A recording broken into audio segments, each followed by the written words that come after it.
Well, hello, my friends, and welcome back. My name is Stephanie Safarian, and you're listening to episode 355 of Sustainable Minimalists. On today's show, we are talking goodie bags, we're talking junk culture, and most specifically, we're getting into the why. Why do we continue to give junk in little plastic bags, despite the fact that our landfills are full, our planet is warming, and these items that traditionally come in goodie bags are cheap plastic junk? Why are we amongst the world's wealthiest comparatively? Why do we give the least expensive stuff for no good reason? That's what we're getting to the bottom of today. Sarah wrote to me, and this episode is inspired by her. She said that she's a mom of 3 young kids.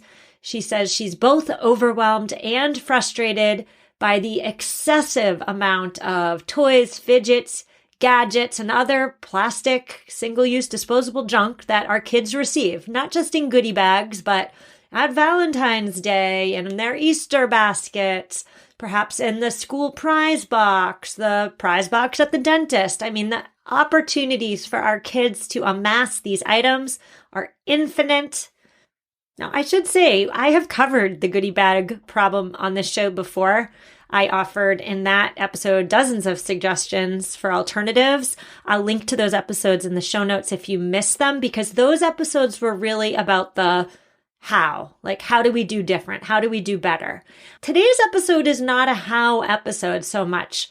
It's more about the why. Why do we, as primates, essentially we're primates, why do we give gifts, number one? And number two, why in 2023 are we giving cheap junk as gifts? Now, if we want our culture to step away from the plastic junk, it starts with us, and we obviously need to be the change we wish to see. And I believe that being the change starts with understanding why we're doing it in the first place. I have a couple-part show today. Part 1, before the break, we're going to talk about first goodie bags, because, I mean, we're all united in hating them, aren't we? And then we're going to talk about the history of gifting. And then in part 2 of today's show, I have some words of encouragement. I do have a couple suggestions. My daughters are having their big friend birthday party in 2 short days from now on Saturday. And so this episode, I must say, is quite relevant to me as a mom with 2 daughters who are about to have a birthday party. So that's part 2 of today's show. So let's get right into part 1. Let's start with the goodie bags, because that's what Sarah wrote to me about. And that is what unites us all as parents. Our hatred of all things goodie bags, right? They are, in 2023, traditionally filled with junk, plastic junk that can be bought in bulk for very little money online, right? I'm thinking little plastic containers of bubbles, Pop-Its, little slime containers, squishy things, stretchy things. It's all those items that can be purchased in bulk for very little money. But my point here is that nobody likes these things, right? Nobody. The parent who has to create the goodie bag doesn't like them. They're wasting their money on literal trash. The parent who brings home the child with the goodie bag hates the goodie bag because, again, it's filled with clutter that's going to break and then become trash. The only person in this exchange who may like a goodie bag or the plastic trinket from the dentist's office or whatever the thing is and wherever they got it is the child. However, the child is going to play with the thing for a hot minute, like literally a minute, 5 minutes max. And then the thing in question is either going to break or snap or be used up. And then the result is it goes in the trash. Are we really going to add to our plastic problems, our planetary plastic problems, in the name of good old childhood fun, if our children are only getting max 5 minutes of fun out of the contents of these goodie bags and treasure chests and Easter baskets, etc., etc.? If so, if we're willing to say that we're going to add to our overwhelming plastic problems by giving a kid a plastic junk toy for 5 minutes, if we're okay with that, we need to talk. That is ridiculous. Our landfills are overflowing. Our oceans are incredibly polluted. We have microplastic in our drinking water. Our planet continues to warm. And yet, companies continue to manufacture these pieces of junk. Why do they continue to manufacture them? Why? Because we keep buying them. We, you and me and all our parent friends, we keep buying them. So there's such a paradox here, and that's what I really want to hit on first and foremost in today's episode. Like, why? Why are we, among the world's wealthiest citizens, buying the cheapest junk and giving it as gifts when there's no need to give a gift to begin with? Gifts were once revered. We once gave items that were useful. But in the case of goodie bags in particular, I'm still confused as to why it's commonplace to give gifts to kids who aren't the birthday child on a different child's birthday. Are we thanking them for coming to the party? Do they need to be thanked for their attendance? Isn't the party, isn't the experience, isn't the fun experience the thank you? So just some rhetorical questions there as I hop onto my soapbox. Let's talk about the history of gifting. As I started to prepare this episode, I sought to answer the why. Why are we contributing to this junk culture madness every time we throw a birthday party for our child, or every time we have to fill that Easter basket, or every time we feel as though our child needs to go to the prize box at the doctor's office? Why are we contributing to this madness? Well, of course, there is no legitimate research into the psychological factors at play when we give goodie bags. So my research went down a bit of a rabbit hole to find where our modern day emphasis on overgifting comes from. Now, of course, in the case of goodie bags, you could make the argument that that is a reciprocal gift-giving exchange. Perhaps you could make the argument that giving a goodie bag could be seen as a trade, essentially. You come to my party and you give me a gift, and then I, in turn, return the favor by giving you this bag of stuff. Historically, though, trades, for something to be a trade, it was meant to usually benefit both parties, and the trade could last, yes, just once, but usually a trade that truly benefited both parties, ideally, would last seasons or years or perhaps even decades. And so, yeah, we could make the argument that a goodie bag is a reciprocal gift, a trade, essentially, but I would argue that no, it's not a trade, because the stuff inside the goodie bag is not benefiting anyone. That is not a trade, a present for a goodie bag. That is not a trade that benefits both parties. And anyway, we're not talking about trades. We're not talking about bartering. That is a whole other interest of mine. Like, how did we acquire what we needed before money? I love that. Great idea. Maybe for another show. But today we're talking about gifting through the centuries. And as I did my research, I found 4 very important and vital facts. The first is that gift-giving rituals are deeply embedded in our DNA. It's embedded in the DNA of all primates, if I want to get a little bit more specific. But anthropologists have noted that male chimpanzees often offer gifts of food to female chimps. And you might be thinking to yourself, well, of course they are giving them food because they want to procreate. That's my word for any of you listening with young children. Procreate. I could have used a different word, but I chose the term procreate. You're welcome. However, that's actually not the reason that these male chimps are giving gifts to female chimps. It's not procreation.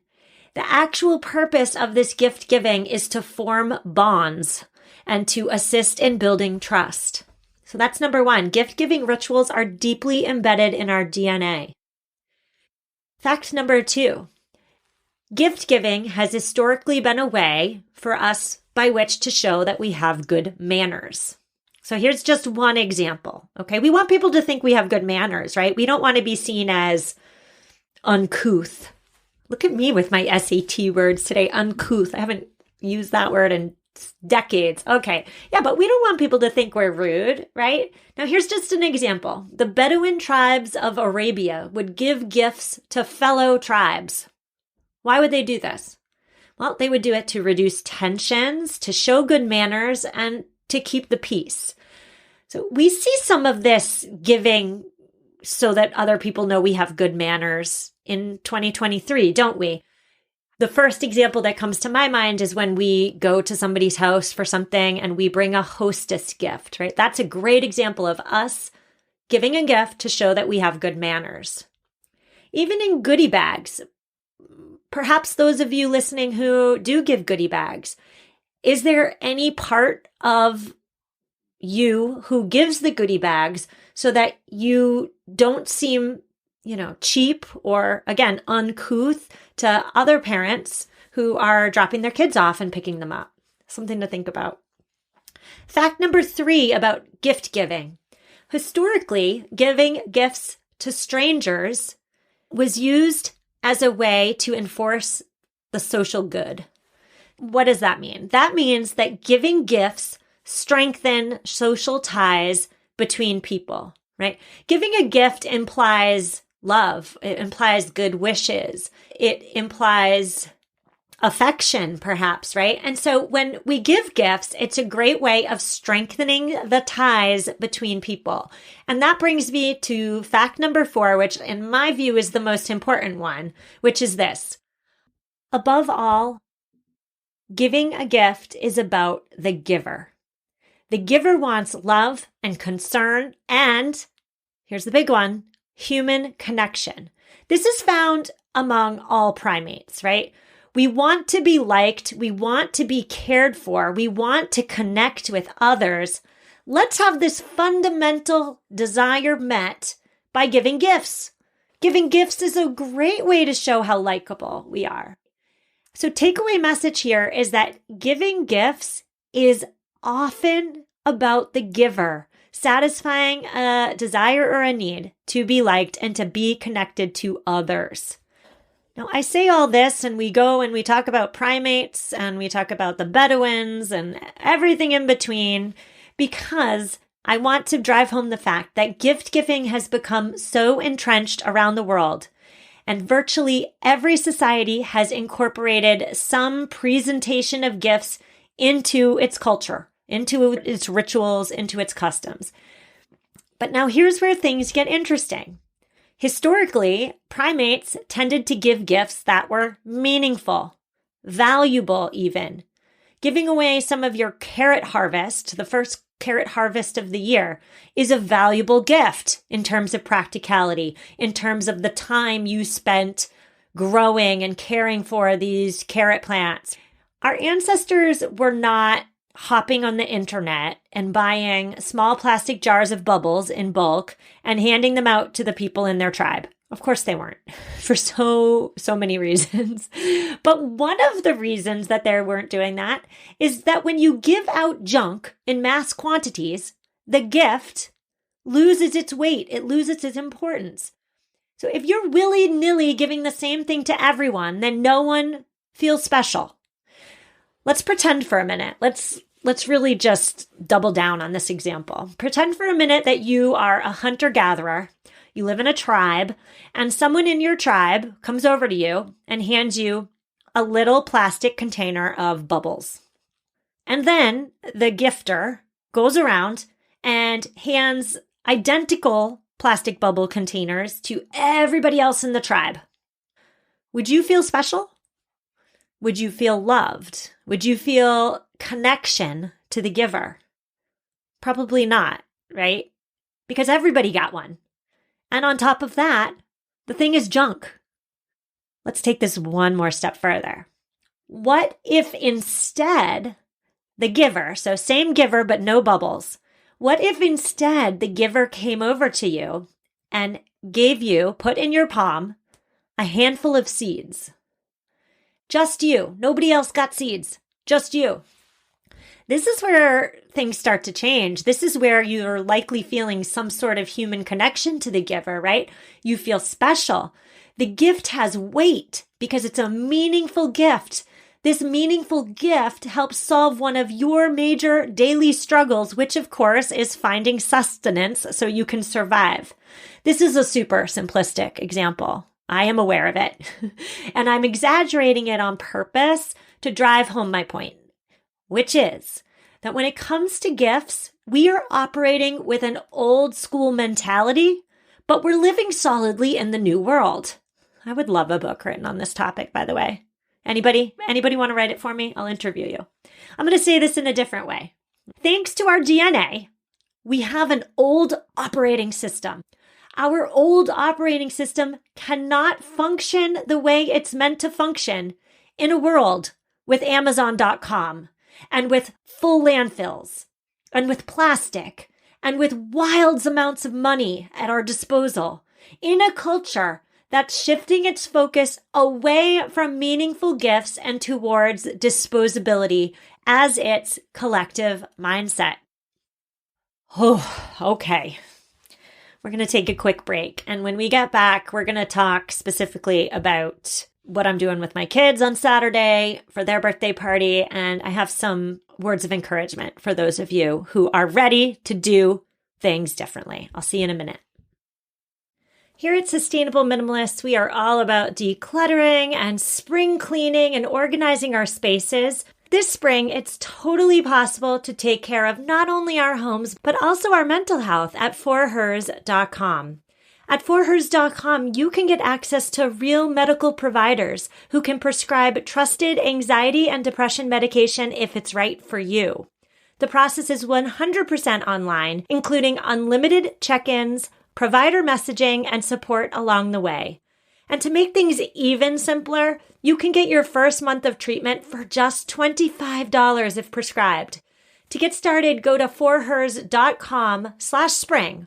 That's forhers.com/spring. Offer only available if prescribed. Prescription products require an online consultation with a healthcare provider who will determine if a prescription is appropriate. Subscription required. Additional restrictions apply. See website for full details and important safety information. Do you have items in your closet that you've worn once or not at all? Enter Armoire. Armoire allows you to rent high-end designer clothing for every occasion, and then, here's the key, send it back.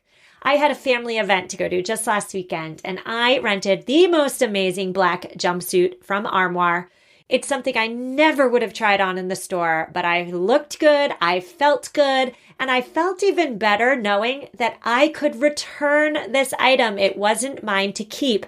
It was mine to borrow. Right now, you, my listeners, can get up to 50% off your first month. That's up to $125 off.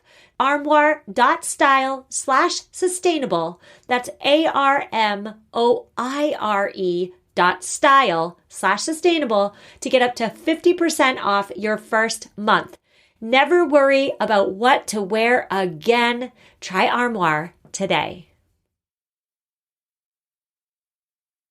And we're back on today's show. We're talking goodie bags and junk culture and the history of gifting. What on earth are we to do when our DNA is telling us to do one thing in regards to gift giving, but the world we live in can't handle the influx of gifts?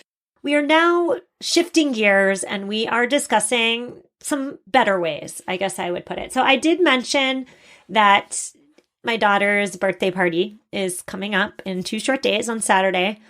For the first time ever, they are having a birthday party outside of the house. We're having it at a gymnastics center in town. They both are so obsessed with gymnastics these days. It's like a double party because both my daughters have birthdays in March. So they're each having, their friends from school come. So there's going to be a bunch of kindergartners as well as a bunch of third graders. And it's going to be a rip-roaring good time. Now, I'm doing things a little bit differently, and I'm going to tell you what I'm doing differently in a minute, but I just have some words of encouragement first. And actually, my words of encouragement today may be a little bit harsh. It is, of course, often easier to just throw up our hands and say, going against the grain and doing something different and being a nonconformist, it's just too hard. So I'll just do what everybody else is doing. I'll just give the goodie bags because all the parents are. I'll do the goodie bags. I'll buy the balloons. I'll give the Easter basket filled with plastic, like whatever. I'll just do it because it's easier, because everybody else is. I hear that a lot. And I feel it too in my own life. Like it's hard to go against the grain. I know it. I try and do it most days, and it's exhausting to swim upstream, isn't it? But if that sounds like you, most days, here's my harsh words of encouragement. If you do what every other parent in your friend group is doing because that's the easy route, there's a label for that. It's harsh, I'm going to say it, but it's tough love time. People who do what others do because others are doing it are called followers. We sustainable minimalists, we are not followers, are we? We are trailblazers. We don't do what's easy. We do what's right. We show others that there's a better way, and we show them through our actions. So if we start doing birthday parties and Easter baskets and everything in between a little bit differently, then all of the rest of the people who, let's be honest, they all hate the plastic junk just as much as we do. We already established that. They can follow us as opposed to the other way around. And so if we want to answer the why, like why is there so much plastic junk on the planet? If we are committed to intentionality in all aspects of our lives, we need to first accept that a major reason why we are continuing to give goodie bags is because everybody else is doing it. And if we accept that reasoning, then we need to move our thoughts to the next logical conclusion, which is, of course, that doing something else because everybody else is doing it is not a good enough reason. Okay, so what am I doing? I have mentioned on the show before that I love to do a book swap. I'm not doing a book swap this year, but for people who don't know what I'm talking about, really quick, for the past about 5 years, each of my daughters had separate birthday parties at our house. So let's just take my kindergartner, for example. She would have, let's say, 6 friends over, and instead of having the party recipients bring a gift, I instead ask them on the invitation to bring a used, wrapped children's book. So everybody brings a wrapped children's book, and then as they are leaving the party, as we say thank you for coming, they choose a different book. So they don't choose the one they brought, but I put them all in a nice big basket and they take a different one home. So they bring a book, they leave with a book. That's what I've done in the past for both my daughters for a good 5 years, and it has worked so well. No plastic to see here. We're encouraging literacy. Like, I love everything about this idea. However, my 9-year-old, my 3rd grader, she wanted to do something different this year. She said, how about some goodie bags? And I thought to myself, oh no goodie bags. So we talked it out. I gave her my thoughts on why I was reluctant to do goodie bags. We talked about plastic, which, by the way, she is learning about in science, in a unit in science right now. She understands that plastic's a problem. They are teaching that in schools as young as 9 because it is that big of a problem. I asked her, what is it about goodie bags that she wanted to, why did she want to do these goodie bags? What was the drive for her? And her response was that she enjoys going home with something when she leaves a birthday party. And so we brainstormed together. We said, we can't do the books this year because your party is now combined, and I don't want a 3rd grader accidentally going home with a kindergarten book. I just thought that would be way too hard for me to, because all the books are wrapped. I just felt like it was a recipe for disaster. So we decided we were going to do something different, but we weren't going to go the plastic junk goodie bag route. I thought maybe we could do a really nice lollipop. We have a small and local candy store in town. And so I thought, not just, some little dum-dum, but a really nice, substantial lollipop. I thought that could be a good parting favor. But the more I thought about it, the more I thought, well, do I really want to give candy, food allergies, etc.? So I put that one to the side. I didn't want to give a pencil. I mean, it's plastic free, but if your house is like mine, we have more pencils than we will ever be able to use in our lifetimes. Because everybody's giving pencils these days, right? You think it's a useful gift, and it is until you have 10,000 pencils. So I didn't want to do something like that. I really wanted to think outside the box. And so I came up with gift certificates to our local ice cream parlor, which, by the way, is open. It is a small local business. So I went there. I got 16 $5 gift certificates, $80, which is honestly what I would have spent on goodie bags anyway, to fill them with plastic. Got 16 $5 gift certificates to our local ice cream shop, and I'm really, really excited about this. I think it's just a marriage of everything I want to do. So I'm going to put them in a basket, and everybody can take one on the way out. Now, if you borrow my idea, and I hope you do, I hope you borrow it, perhaps it can be to a small business, a local business. Perhaps it's not like a McDonald's, just a thought, but consider it. Consider keeping your money in your community. Jeff Bezos doesn't need your $80. That factory in China does not need your $80. So if you are gung-ho on giving a goodie bag or some sort of party gift at the party, that's an option. I also, by the way, have so many other options in previous episodes. Again, I'll link to them in the show notes, but how about a donation to, a charity that your kids care about? My daughter, my 9-year-old, is so obsessed with animals these days. Perhaps instead donate to our local dog shelter. We didn't end up going that route, but there's a lot of ideas out there, and all of them are better. Every single one of them is better than the plastic bag filled with plastic junk. Now, before we go, I just want to talk about gifts for a quick second. I am a major believer in no gift birthday parties for my daughters. Obviously, my husband and I, as parents, we give them some gifts. The grandparents gives them some gifts. Some gifts from extended family come in. And when you put all of those gifts together, it's plenty of gifts. Now, I do have some other reasons for gently and nicely asking for other kids to not bring gifts.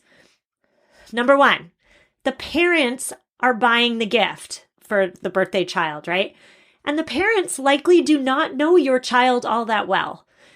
That means that the probability that they buy something that your child does not want is quite high. That's one reason. Another one is the clutter problem. If we are all sick of the toys and the kid paraphernalia, why would we just step aside and let mountains of it come on in every time our child has a birthday? Nonsensical, in my opinion. Reason number 3, let's remember why we have birthday parties for our children in the first place.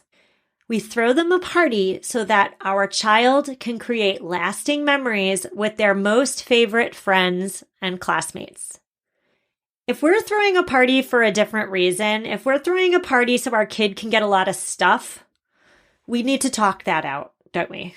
Birthdays are celebrations of traveling around the sun yet another time. And yes, marketing has convinced us that birthdays are yet another reason to buy gifts. They do not have to be. We can jump off the birthday madness bandwagon because if we're throwing the party, we are in charge. One more thing here too, with regard to the goodie bags.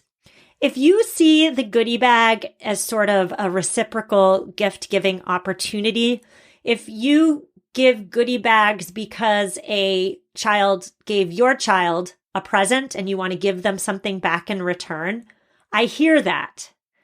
However, a great way to no longer feel guilty about not giving a goodie bag is to not ask for presents. If a child doesn't give your child a present, you then don't have to give them a goodie bag.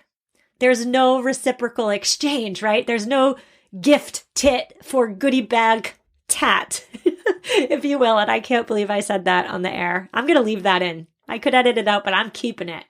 So I have a final word for you today. Every time we say yes to junk culture, to plastic junk culture, that's a no to something else. Every time we say yes to some plastic trinket that is destined for our oceans or our landfills, we're saying no to a cleaner and brighter future for our children. It is not just one little goodie bag or one little prize from the prize box. It is so much more than just one little goodie bag. Who cares? It's just one goodie bag. Or who cares? It's just one little prize. Because remember, every time we do what everybody else is doing, because it's easier, we are robbing ourselves of the opportunity to be trailblazers and to show others a better and different way. So that's my show today. Show notes are at mamaminimalist.com/355. I have a couple favors to ask. Number one, if you have a great way of doing birthday parties, and especially goodie bags, etc., I want to hear about it. I want to hear about the most mundane to the most innovative and everything in between. You can email me. You can write in our Facebook group. You can comment on this post at mamaminimalist.com/355. You can do whatever you want to reach out to me, but I want to make an epic list of all the ways that we can do better, all the ways that we are being trailblazers. So that's number one. And number two, action step number two I have for you today is I always ask you to leave the show Apple Podcast reviews. I'm not going to do that this month. I do it like once a month. This month, I'm going to ask for something different, if you wouldn't mind. And that is to tell one person in your real life about this show. Just one person. Tell one person about this show. Tell them what you like about it. I mean, let's be honest. If you're listening past the 30-minute mark, I think you like me. So tell them what you like about it and suggest they check it out. And thank you so much for doing that for the show to help it grow. I really appreciate it. I'll see you tomorrow for headlines. We're talking Japan's strawberries. We're talking PFAS chemicals. We're talking about the UN's new climate report. And we're doing it in under 15 minutes. Oh my word. I'll see you then. And take care. Need weekend plans to get spring ready? Make Lowe's your weekend destination this spring with Weekending at Lowe's. Stop by for free activities and workshops, including our upcoming Raised Garden Bed Workshop. This month, we're celebrating with fun events like Springfest Egg Venture, where you can enjoy Easter treats for the whole family. Visit Lowe's.com/events for this month's full lineup. Count on Lowe's for all of your home improvement needs. And now, activities in your community with Weekending at Lowe's. The Venture X card from Capital One gives you premium travel benefits, perfect for seeing Taylor Swift The Eras Tour.